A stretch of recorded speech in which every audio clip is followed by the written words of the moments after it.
하반기는 상반기보다 네. 훨씬 더 절망차고 우리 예상보다도 더욱더 가혹할 겁니다. 아 왜요? 아니 근데 분위기가 그래. 그래요? 일단 날씨부터 사람 아주 떠 죽이잖아요. 아우 너무 더운데요. 덥다. 열대야까지 있어서. 20대야는 돼야 되는데 열대야밖에 안 돼가지고. 네. 어... 그래서 아무튼 오늘 날씨 얘기를 좀 하고 넘어가야 될 것 같아요. 네. 일단 송 작가의 작두가 정말 무섭게 맞아 들어가고 있죠. 일단 4호 태풍 에어리가 일본으로 거의 뭐 랜디 존슨 슬라이더 꺾이듯이 90도로 꺾여가지고 옆으로 일본을 통과했습니다. 아니 어떻게 통과하고 오다가 있습니다. 어떻게 이렇게 꺾이냐? 이렇게 근데 저는 이미 그 상황에 대해서 예언을 했지 않습니까? 전 세계 기상학자들이 못한 예언을 제가 해냈죠. 네. 근데 저는 내 나름대로 믿는 데이터가 있습니다. 외계인이요. 외계인도 외계인이지만 지금 우리 기상이 이렇게 돼가고 있는 꼴을 제가 정확하게 지금 계속 얘기하고 있잖아요. 지금 경기 북부, 충청 북부까지 폭우 오고 지금 호남이나 이런 쪽엔 폭우 안 와서 피해 없을 거다라는 얘기도 했었고 6월 20일 방송 한번 봐보세요. 그 당시에 이제 유럽 더위, 중국 홍수, 그 다음에 일본의 가뭄과 고열 관련된 방송을 했는데 지금 딱 한 14일, 한 보름 정도 2주 정도 지난 건데 정확하게 그대로 맞아떨어지고 있습니다. 자, 어떻게 이게 가능한 건가? 거기에 대한 가설은 좀 나중에 보더라도 사실 이번 이 4호 태풍 이게 일본에 굉장히 큰 치명타를 날릴 가능성이 높습니다. 여러 가지 원인들이 있는데요. 일단 기본적으로 이 태풍이 스텔스 태풍이라고 불립니다. 스텔스 태풍이 뭐죠? 네. 그러니까 이제 전 세계에 없는 용어인데 우리나라에서 유일하게 쓰이고 있는 용어 중에 하나죠. 네. 안 보여요. 안 보여요? 네. 이게 태풍이라고 하는 게 원래 이게 생겨지게 되면 뚜렷한 나선 모양과 큰 구름이 만들어져 가지고 그 회전 반경을 통해 가지고 이동 경로라든지 규모라든지 어떤 뭐 강수량을 대충 짐작할 수 있는 태풍들이 기존의 태풍이었습니다만 요즘은 그런 태풍이 잘 안 생겨요. 그러니까 위성 사진으로 봐도 그렇죠. 뭔가 구름이 잘 안 보이니까 모여 있는 게 잘 안 보인다. 그리고 구름이 똘똘 말려 있는 게 아니라 막 뭉탱이진 구름이 흘러 떠다니기도 하고. 그러네. 이 사진 보니까 진짜 그러네. 그래서 정확하게 경로 예측이, 그러니까 시각적으로 경로 예측이 불가능한 태풍들이 생겨나고 있습니다. 근데 이 태풍은 역대급으로 이 요즘 계절에, 그러니까 이게 태풍이 절정은 8월 말이나 9월 초거든요. 네. 근데 해수면의 온도차가 커지면 커질수록 태풍의 강도가 세져요. 근데 지금은 그 시절이 아니야. 이게 태풍 초입이거든. 이게 원래 1, 2, 3, 4, 5, 뭐, 한 5번에서 10번까지 지나가기 전에는 태풍이 생겨도 대부분 앞바다에서 소멸하거나 피해가 그렇게 크지 않은 경우가 많습니다. 요 정도 올라오면 저기압으로 떨어져 갖고 비만 내리고 마는 정도가 되는데 얘는 지금부터도 에너지가 굉장히 강력하다는 거죠. 그러니까 필리핀 앞바다에서 생겼을 때부터 굉장히 강한 에너지를 가지고 생성이 됐었고 거침없는 속도로 달려올 때만 하더라도 우리나라를 통과할 걸로 봤지만 제가 제주도 오기 전에 분명히 옆으로 꺾는다라는 말씀을 드렸었어요, 방송에서. 근데 그대로 꺾어가고 있는 거죠. 자, 문제는 얘가 지금 빨리 왔기 때문에 힘이 안 빠졌어요. 그러니까 바다 위에서 오래 정체를 하게 되면 주변의 공기들하고 부딪혀갖고 힘이 안 빠졌을 텐데 얘가 힘이 아직도 빵빵한 상태에서 얼마만큼의 바람과 비를 일본에 쏟아낼지를 모른다는 겁니다. 자, 더 문제가 있는 건 일본이 여기에 대한 대비가 전혀 안 돼 있는 거예요. 이미 지금 이 태풍이 오기 전에 굉장히 많은 폭우가 있었어요. 근데 그거는 이제 지형성 강우라고 말씀드렸잖아요. 막상 태풍이 오는 시기가 되다 보니까 지금 일본에는 폭염주의보가 내려져 있습니다. 그래서 이게 온도가 뭐 35도는 기본이고요. 40도가 넘는 온도가 일본 열도 전체에 지금 다 영향을 미치고 있는 거죠. 그래서 이 엄청난 온도 때문에 일주일 동안 발생한 일사병 환자가 4,500명이 넘고 이제 하루에 1,500명 이상이 계속해서 일사병 환자가 생기고 있다는 거예요. 근데 일본의 주택 구조상 집합 건물, 에어컨 있는 건물 안에 들어가지 않으면 일반 주택에 있는 일본 사람들은 저걸 피할 방도가 없습니다. 저런 주택에 사는 사람들은 대부분 이 가계 소득이 낮거나 나이가 드신 독거노인들이 굉장히 많단 말이에요. 그래서 아마 이로 인한 인명피해가 많이 생길 거다라는 예상을 했는데 예상보다 더 뜨거운 폭염이 유지가 되고 있고 이게 9월 초까지 유지가 될 가능성이 높다라는 얘기를 이제 일본 방송이 하고 있습니다. 그런 와중에 태풍이 온 거예요. 그것도 한반도로 갈 줄 알았다. 네. 그래서 얘네들이 생각했을 때 이 태풍이 한국에 가서 엄청난 피해를 끼칠 거다 그러고 막 선전했어. 한국 작살났다고 4호 태풍 오면. 그랬는데 이게 일본으로 들어오니까 얘네들이 말을 바꾼 거예요. 그렇게 심각한 상황은 아닌 거다. 근데 굉장히 심각한 상황이에요. 심각할 것 같은데. 이미 화산을 비롯해서 각종 지진이 있었고 이런 재난으로 인해서 지금 뭐 상수관 터지고 하수관 터지고 싱크홀 생기고 집안이 말도 아니거든요.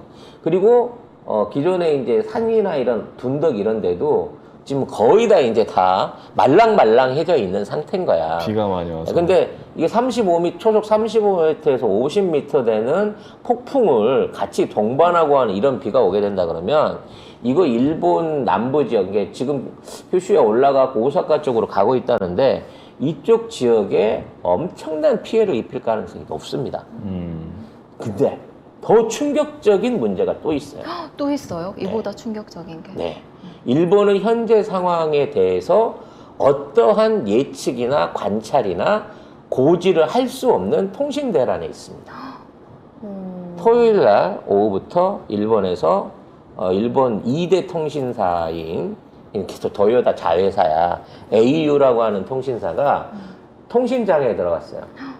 그래서 유무선 인터넷을 포함해서 휴대폰을 포함해서 6천만 회선이 현재 중단 중인 상태입니다. 왜요? 몰라. 서버에서 고장이 났는데 네. 못 고쳐. 어머. 왜냐면 지들이 그 서버를 제작하고 관리한 게 아니다 보니까 네. 고장이 났는데 못 고치고 있는 거예요.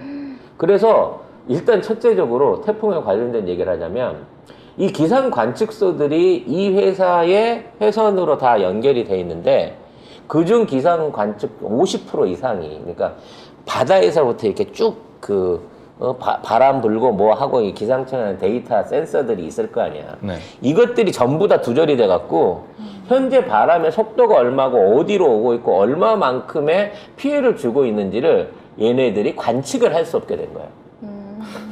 위성을 보면 되지 않는데 위성 봐서 모른다 그랬지. 네. 스트레스라서. 네. 네. 그런데다가 진짜 직접 관측소에서 해갖고 여기에 대한 데이터를 얻어야 되는데 통신 장애로 이게 다 날아간 거야. 그러니까 뭐 재난 문자도 날릴 수가 없고 가족들끼리 전화도 할 수가 없어요. 아니 우리나라는 KT야. 일본에서 점유율 2위야. 근데 이 회선이 이틀 반째 복구가 안 되고 있는데도 이게 원인조차도 잘 파악이 안 된다는 거지. 와. 더 충격적인 거. 일반적으로 이게 회선이 하나 나가면 와이파이 존에 들어가면 되잖아. 네. 와이파이 존이 없어. 아, 일본이? 응. 어. 일본이 와이파이 존에 대한 구축을 지난번 도쿄 올림픽 이후로 완전히 다 걷어가 버린 거야. 그러니까 예전에 이제 카페나 편의점 같은 데서도 와이파이 제공을 일부 했었고, 네. 올림픽 한다 그래갖고 외국인들 댕길 수 있는 도쿄도 주변에다 공용 와이파이를 했다가 버스 노선 정류장 이런 데서 하다가 이걸 싹 치운 거야. 돈이 안 되니까. 경제가 어려우니까. 그래서 지금 있는 주민들은 공중전화를 찾아다니거든요. 어머. 아직 이 시기에 공중전화가 있다는 게 더 신기한 거지. 왜냐면 가족들한테 연락을 해야 되니까. 네. 그러니까 공중전화를 찾긴 찾는데 여기서 또 문제가 생긴 거야. 젊은 세대 공중전화를 쓸 줄을 몰라. 써본 적이 없으니까. 써본 적이 없으니까. 그래서 얘네들 인터넷 검색어 1위가 네. 공중전화 사용법이에요. 지금. 그 농담 같지만 이게 농담이 아니야. 이야, 장난 아니네. 아니 그리고 내가 아무리 터져도 내가 안 터지는 다른 회선을 갖고 있어도 내 전화를 받는 사람이 그 회선이면 통화가 안 되거든. 그러니까 난리가 난 거지. 그러니까 그 사람들이 다 어디로 가겠어? 대리점으로 쫓아가는 거야. 핸드폰? 휴대폰 대리점. 이거 왜 안 돼요? 거기서 알 수가 있나? 아니 그 여기서 통신장애 때문에 그렇습니다 라고 하는데 너무 많이 몰려오니까 통신장애 때문에 복구 중입니다 해놓고 다 가게들이 문 닫고 튀어버린 거야. 그 와중에 태풍이 와. 엄마야. 와. 그러니까 재난 문자도 보낼 수가 없고 네. 거기 있는 사람들도 일기예보나 뭐 이런 것들을 찾아볼 수가 없는 할 수가 상황인 없네. 거죠. 아니 우리 잠깐 경지 나갈 때 통신 마비되면 난리가 나잖아요. 근데 일본에서는 지금 한 거의 이틀째. 이틀 반째야 지금. 네. 토요일 일요일 복구 못하고 아마 주말이라 그 엔지니어가 출근을 안 했을까? 네. 아무튼 어찌됐거나 아직까지 복구가 안 되고 있는 상황이라고 해요. 엄마야. 그리고 뭐 단기간에 복구도 불가능한 상황이겠죠. 그래서 우리는 일본 북쪽 내륙 지역에서의 폭염 피해자, 그리고 오사카를 비롯한 남부 지역의 4호 태풍 피해, 그리고 그와 관련된 뉴스를 우리 신문이든 일본 신문에서는 찾아볼 수가 없게 되었다는 거죠. 네. 근데 이 와중에 일본이 후쿠시마 오염수를 긴급 방출하겠다라고 지금 얘기를 하고 있습니다. 왜? 너무 더워. 그래서 탱크 있잖아. 탱크에 저장해놨잖아. 네. 오염수 탱크 이쪽에서 증발을 하고 있는 거야. 오염수 저장해놓은 것들이. 그러니까 도대체 밀폐를 어떻게 한 거야, 이 새끼들은. 근데 이 증발되는 양이 최소 하루에 1,500톤 이상이라고 합니다. 그러니까 하루에 1,500톤씩 방사성 물질을 보유하고 있는 물들이 증발하면서 이거를 대기 중에 흩뿌리고 있는 거야. 지금까지 10,000톤 이상이 증발했을 거다라고 얘기를 하고 있는 거고, 이 상태로 놔두면, 왜냐면 무거운 뭐 삼중수소나 이런 거, 트리티늄 같은 것들은 괜찮아. 가벼워서 공기 중에 비산이 될 수 있는 방사능 증기들이 지금 말하자면 후쿠시마를 자욱하게 덮고 있는 거지. 그래서 이게 바람 불면 이쪽 저쪽으로 휩쓸려 다니면서 나중에 가면 도쿄도까지도 날아올 수 있다는 거야. 어차피 400km 거리밖에 안 되니까.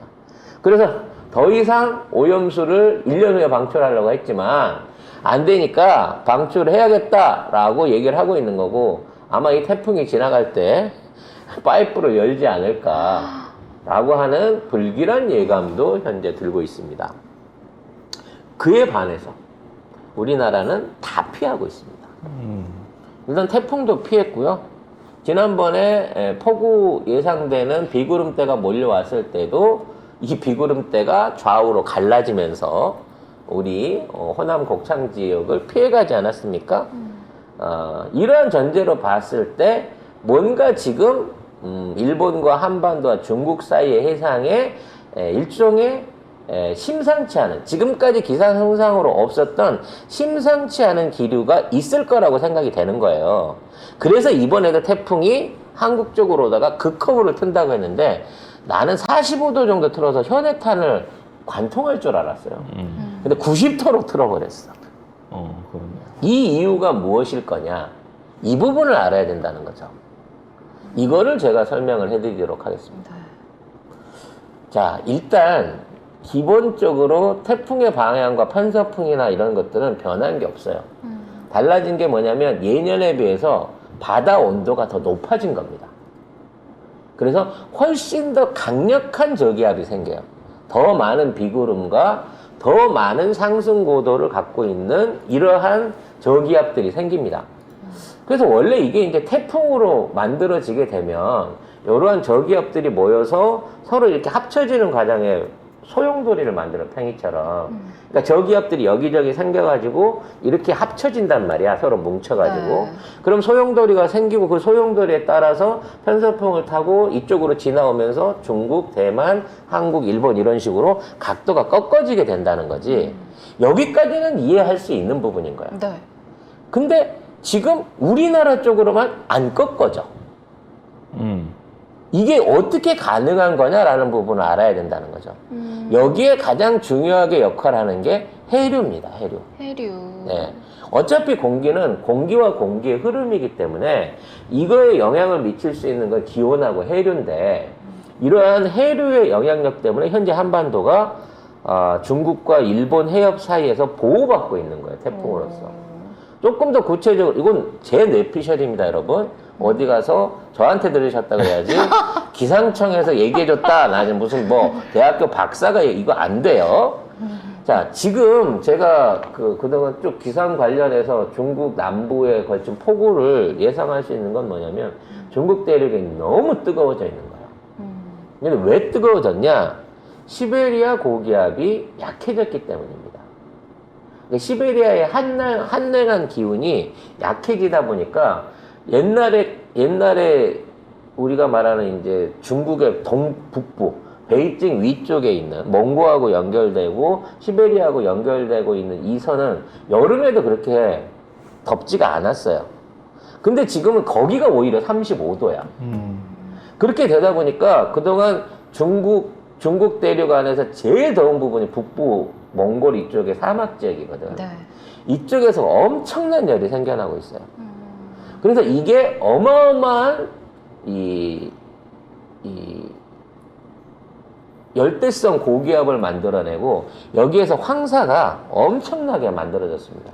그래서 10년 동안의 최악의 황사라고 할 만큼 지금 베이징은 아예 색이 노래졌어요. 이 황사로 인해 가지고 역대급 황사야. 근데 우린 모르지. 베이징에 안 가니까 폐쇄당해서. 그러니까 베이징 폐쇄한 게 황사 때문일 수도 있다라고 말할 정도로 엄청난 황사가 몰아치고 있습니다. 이게 어느 정도냐면 우리가 이제 일반적으로 미세먼지 이거 할 때 100 이하면 100 이하면 괜찮고 100 이상이면 나쁨이고 뭐 150에서 200이 넘으면 뭐 이제 그때부터 뭐 심각 단계 이렇게 가잖아요. 지금 베이징은 9,000이에요. 상상이 돼요? 그럼 눈앞이 거의 안 보이는 안 보여. 거 아니에요? 그럴 때 실제로 이제 딱 꺼내보면 화성 같아. 어머. 이 정도로 엄청난 황사가 만들어진 거죠. 그래서 그 황사들이 이제 우리나라 쪽으로 흘러오는데 그렇게 강한 황사가 우리나라에 도착을 못하고 있어요. 왜요? 일부 오다가 씻겨 내려가고 있는 거죠. 이게 뭐냐면 중국의 열대성 대기압들은 이 중국 북부를 쑥 스치고 지나가서 한반도 북부에서 밑으로 이렇게 흘러내려옵니다. 왜냐면 바다하고 부딪히게 되면 공기 온도 차이 때문에 그게 이제 자연스럽게 위쪽으로 밀려요. 그러니까 우리 황해바다를 만났을 때. 그래서 황해바다 앞에, 그러니까 산동반도 발에만 있는 쪽에서는 바람이 살짝 밀려가지고 한반도 위에서 밑으로 흘러내려옵니다. 근데 문제는 얘네가 온도가 너무 높다는 거예요. 그렇기 때문에 우리나라 황해 서해안 쪽에서 있는 나름대로의 저기압군하고 만나면 그 상황에서 일종의 국지성 비구름들을 만들어냅니다. 그러니까 구름이 흘러내려온 게 아니라 뜨거운 바람이 내려오다가 서해하고 만났을 때 거기에서 비구름이 생겨요. 그래서 얘네가 흘러내려와 갖고 우리 한반도에 집중 강우를 때립니다. 그러니까 그 강우가 한 번씩 내려올 때마다 비는 좀 많이 오지만 오히려 대기가 씻혀지는 거죠. 그 폭우에. 이렇게 되기 때문에 우리가 황사 피해를 덜 봤어요. 마찬가지로 이와 같은 우리나라에 역전되어 있는 뜨거운 열기 때문에 이게 한반도를 지나서 일본까지도 계속 내려갑니다. 그래서 지금 우리가 폭염으로 35도 이상의 폭염을 우리가 겪고 있지만 이게 바다 건너서 일본에 가면 40도가 넘어가는 거예요. 왜 그러냐? 우리는 아까도 말한 것처럼 서해안에 있는 저기압대들이 간헐적인 폭우나 이런 것들, 그러니까 우리는 육지에 안 내리면 모르지만 바다에서도 집중호우 같은 게 내리면서 온도를 떨어뜨리는 역할을 하고 있다는 거죠. 그래서 우리가 거기에서 보호받는 거예요. 심지어 이러한 저기압들, 그러니까 지금 저 해류 지도를 여러분들이 보시게 되면 이 해류가 굵기에 따라서 이게 온도가 높은 거예요. 네. 그러면 이제 저쪽 그 쿠로시오 난류, 그러니까 저쪽 그 대만 앞바다를 지나서 오고 있는 쿠로시오 난류가 지금 온도가 제일 높아요. 얼마나 돼요, 온도가? 물 온도가 26, 7도까지도 올라갈 수 있죠. 그러니까 사실 이 정도 되면 생물이 살기가 불편할 정도인데 네. 이만큼 뜨거운 바다가 우리나라와 일본 사이를 지나고 있습니다. 근데 우리나라에는 일본에는 없는 이 한류들, 러시아에서 내려온 한류들이 요걸 타고 우리 서해안 이쪽을 돌아요. 그렇기 때문에 서해의 온도가 상대적으로 굉장히 낮습니다. 그래서 이 낮아진 온도에서 만들어진 비구름대와 기압골이 중국에서 내려오는 거하고 부딪히면 비를 만들어서 이쪽에 뿌리고요. 오히려 이쪽에서 내려오는 고기압들은 이 난류의 영향에 의해 갖고 요 선까지 열풍을 밀어내리는 거죠. 식질 않는 거예요, 쉽게 말하면. 그래서 일본의 폭염이 지금 계속 유지되고 있는 겁니다. 그래서 일본이 앞으로 태풍이 오게 되면 다 요 라인을 거쳐서 흘러가게 돼요. 이 열대 라인을 거쳐서. 네. 지금 이 열대 라인, 특히 여기서 회전하고 있는 이쪽 난류가 더더욱 뜨거워졌을 겁니다. 왜? 일본에는 해저하산이 있거든요. 지금 해저하산의 분해가 강해지면서 점점 더 이쪽의 온도가 더 올라가고 있는 거예요. 그래서 이쪽에 바닷물 온도가 너무 높다 보니까 지금 이제 뭐 베트남 앞이나 필리핀 앞에서 만들어졌던 비구름들이 이쪽에 흘러나왔는데 여기 왔더니 너무 뜨거운 거야. 그리고 우리 쪽은 좀 상대적으로 덜 뜨겁죠. 한반도 쪽에 있는 기압골들은. 그래서 여기에서 튕겨서 일본 쪽으로 돌아가고 있는 겁니다. 그래서 비구름이 올라와도 여기서 찢어져요, 이렇게. 그리고 태풍이 올라오게 되더라도 이쪽 지역을 치고 올라오는 것보다는 이쪽 지역으로 흘러간다는 거예요. 와, 우리나라는 어떻게 보면 거의 모든 큰 피해를 피해가네요. 그렇죠. 네. 일본이 방파제 역할을 너무 잘해주고 있는 거죠. 거기에 이번에 3호 태풍이 지금 이쪽을 지금 강탈하고 있잖아요. 일본 애들은 여기 해갖고 우리나라로 온다고 피해가 올 거라고 예보를 했어요. 근데 여기 와갖고 어떻게 됐을까요? 다시 돌아가요. 이게 여기 있는 태풍들이 지금 있는 우리 서해 앞바다에 있는 상대적으로 차가운 구름을 못 밀고 들어오는 거죠. 그래서 이래저래 완벽한 방파제를 현재 한반도는 구축하고 있는 상황이라는 겁니다. 일본이다, 그게. 근데 그 방파제가 무너지거나 없어지면 그건 또 우리나라 입장에선 곤란하지 않을까. 만약 이제 이 방파제가 네. 없어지게 된다고 치면 이 난류들이 이렇게 붙겠죠. 그죠? 네.